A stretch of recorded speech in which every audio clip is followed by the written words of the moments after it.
এই দেশের বিয়ের দাওয়াতে গেলে জিদ বা লুল পরে যায়।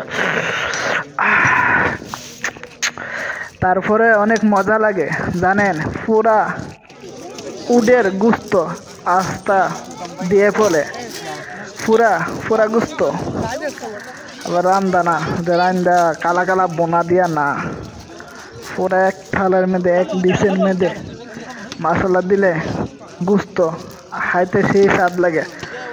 জানি না বাংলাদেশে কি ফাঁক করে, কি বাবুর্চি আছে না আছে। এই দেশে বাবুর্চি অনেক দেখতে অনেক ভালো লাগে, অনেক সুন্দর করে ফাঁক করে মাটির তলে উডের গুস্তর মতন সেই স্বাদ মতন পেলাম না।